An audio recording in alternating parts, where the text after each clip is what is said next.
So peace, YouTube world, man. I really appreciate y'all for tuning in today. Got to get this wisdom, got to get this knowledge, got to get this divine understanding, man. Y'all already know I'm Zaylock23. All right, welcome to the channel. If this is your first video, all right, and I'm a big ball of positive energy, all right? So let's get deep into this reasoning. Before this video begins, remember to subscribe and hit the notification bell so you know when Zaylock23, the journalist, because I'm reporting live and direct from the continent, okay? So let's go ahead, let's get straight into this reasoning.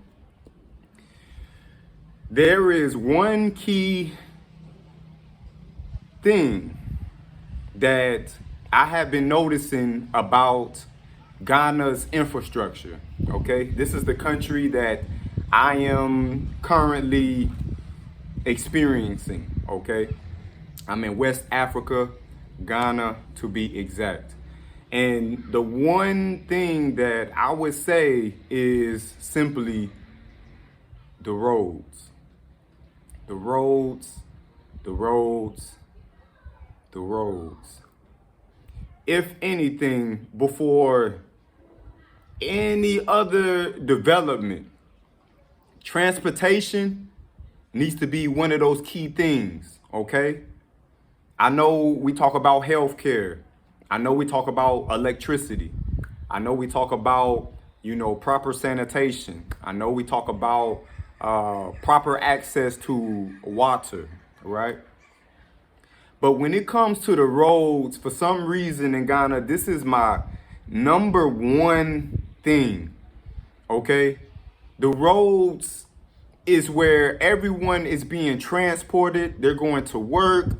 There are ones who are building and encouraging the infrastructure of Ghana, and they're waking up from their homes. And when they get on the roads, it's just, when you get in certain city spaces, right? Or those spaces where a lot of tourism exists, like Cape Coast. When you go to Cape Coast, the roads from Accra to Cape Coast, it's like a 2-hour drive, but the road is nice because there's a lot of tourists that goes there. But when you go into the real deal, Holyfield, Ghana, if you go from Accra to Volta, it's potholes and things like that. And over time, this can really corrode and corrupt what vehicles you bring in to this country. But in order for you to achieve a certain respect amongst other nations of people, you need to have your infrastructure on lock. Imagine the dignitaries of different places in the world. They come into Ghana, right? And when they see the infrastructure of Ghana, when they see the different holes, the potholes, the streets aren't correct, which I'm not bashing dirt roads. Dirt is natural.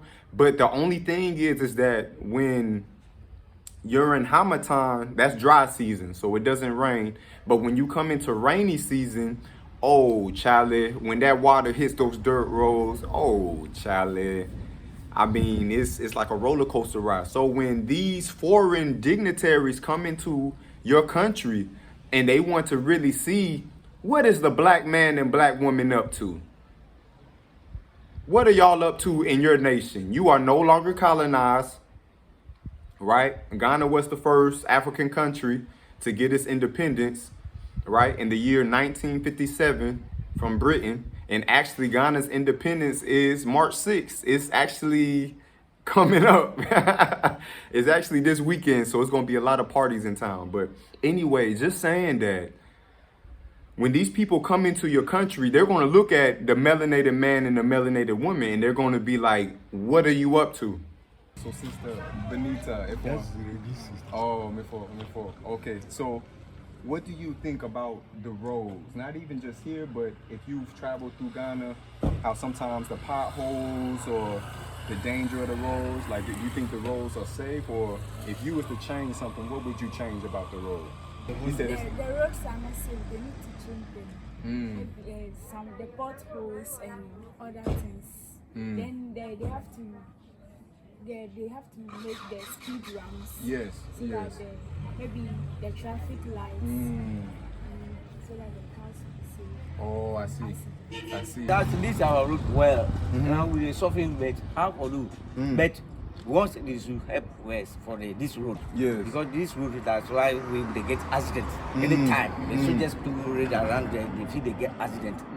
So if the better they do that for us, we thank God. Yes. So that's the problem with that.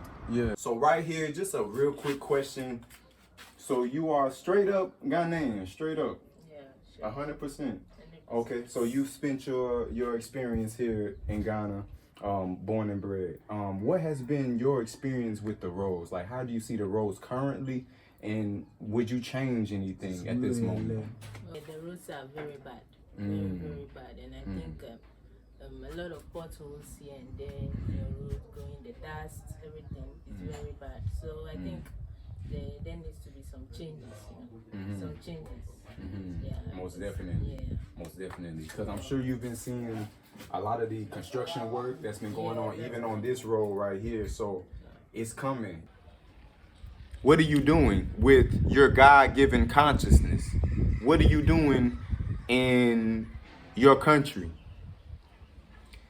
It's much like when people walk into your house, or when people, might see the clothes you wear or things like that. People get a certain sense of what you're thinking about inside of yourself, your collective consciousness, right? There's things that you can look at from the outside that that outside was manifested from your own mind, from your own thoughts, from your own creation.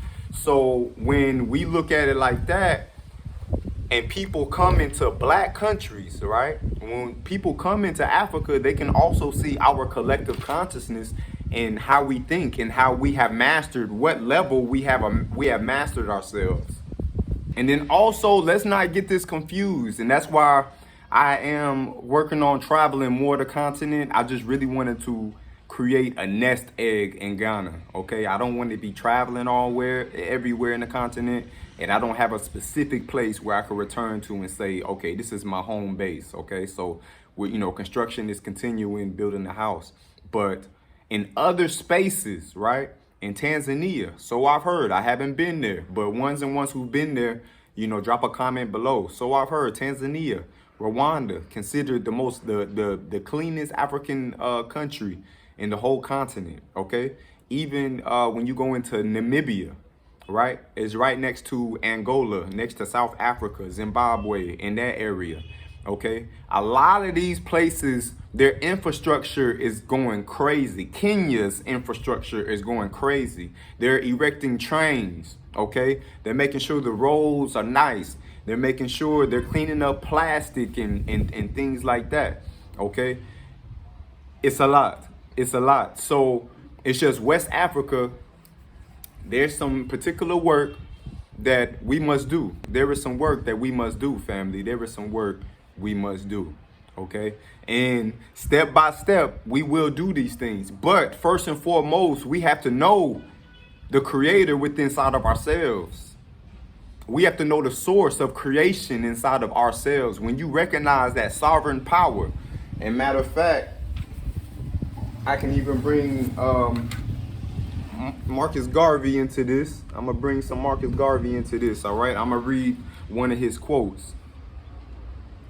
To me, a man has no master but God. Man in his authority is a sovereign Lord. As for the individual man, so of the individual race. This feeling makes man so courageous, so bold, as to make it impossible for his brother to intrude upon his rights. So few of us can understand what it takes to make a man.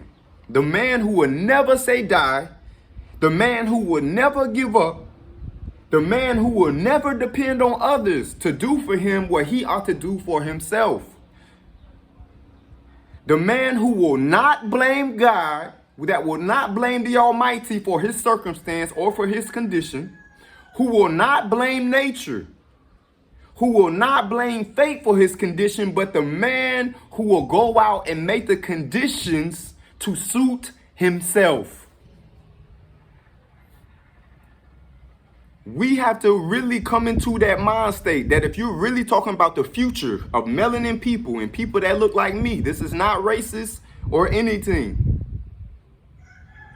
But if you look at the people that look like me and you look at them in the world, you study their last 400 to 500 years of history, you then approach conclusions. Pertinent conclusions. That there are numbers, but the thing is our organization.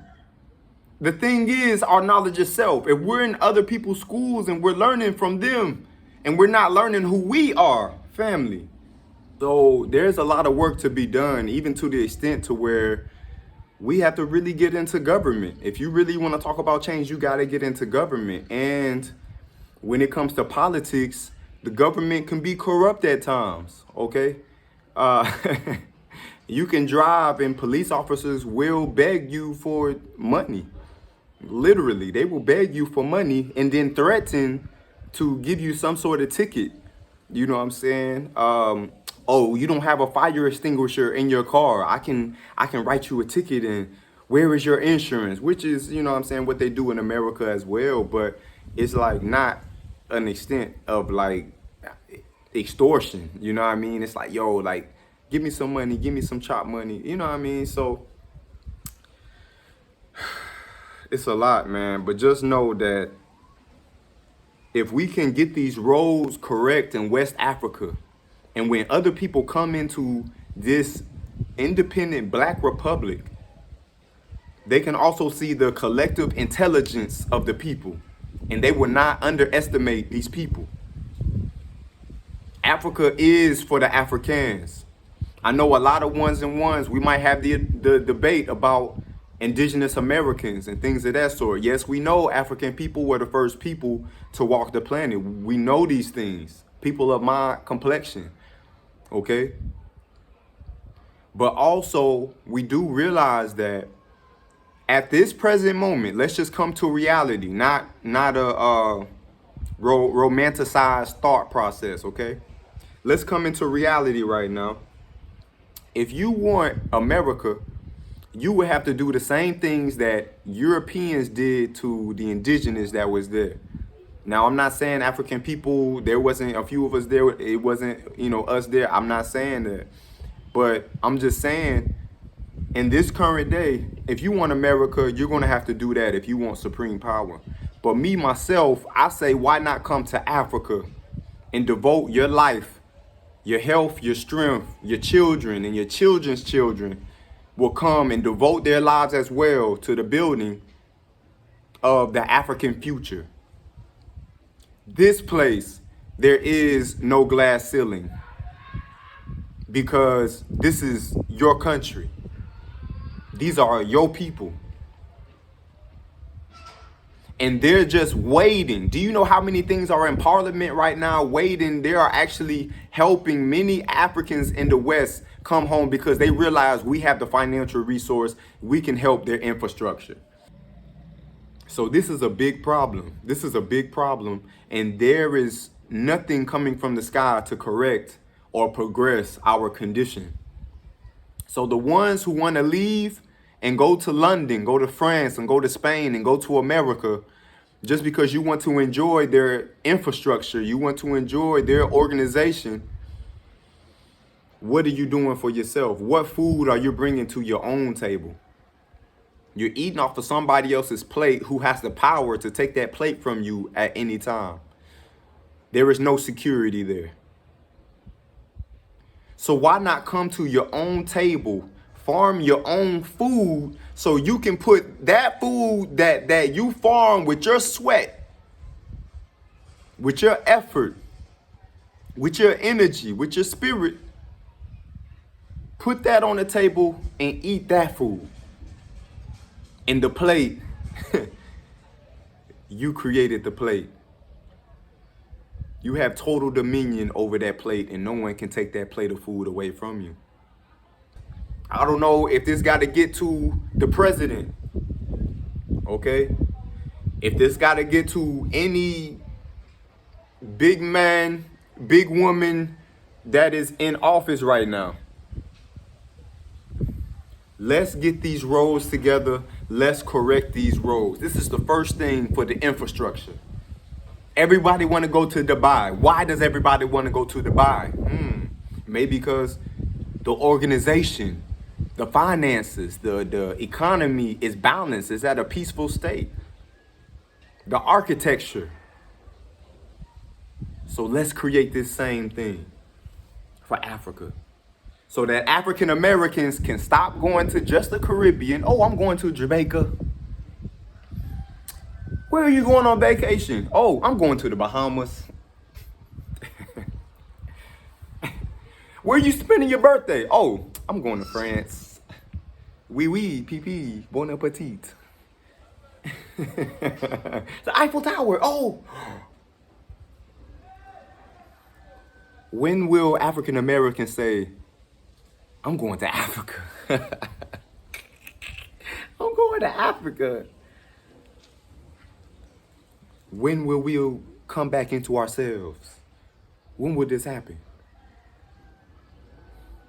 So look, share this video with everybody, put it on your Facebook, okay?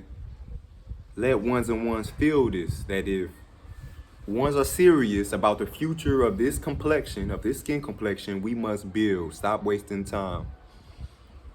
Nothing is coming. You have the source within inside of you. You have to know yourself. And this is how we will rise. So leave a comment down below. Have you been to Ghana? How has your experience been on the roads, in the infrastructure? What do you think about the infrastructure of Ghana? All right, let's speak on this down below. Remember, we have the Ghana tour, okay, September 6th through September 16th, okay? Send me an email if you're interested, mynaturalroots@gmail.com, mynaturalroots with the S at the end @gmail.com, all lowercase, okay? So send me an email. Also, if you like this necklace, go visit my website, www.mynaturalroots.org, okay? Get your holistic on my website, and everything that's coming from that website, I'm putting it straight into Ghana, okay? So help me, help us. Okay, family? So let's reason on the infrastructure below. And any more video recommendations, suggestions, put those down too. All right? But Africa will rise only when we decide to rise ourselves. And that we get respect amongst the nations. That the continent of Africa is not looked at as some foreign place. Like, oh, anyway. Let's make noise. And let's show the world, let's let the world know where the beginning of creation really is. And what we can do and what we will do. Okay, family? So peace, peace, peace, man. Love, love, love. Gotta get this wisdom, gotta get this knowledge, gotta get this divine understanding. You know, peace and respect to the Honorable Marcus Mosiah Garvey. Africa for the Africans at home and abroad. You might as well say I'm a Garveyite at this point. But come home and build. And whatever comforts you have there, wherever you are, and you say, oh, I'm going to miss this, I'm going to miss that. Create it here so that our children and our children's children and children's children's children's children in the future of Africa will enjoy it. That 1,000 years from now, Africa will wow the world, will continue to wow the world, because it will not take that long if you make it up inside of yourself to come. All right? So peace, love, Uhuru, freedom. Bless.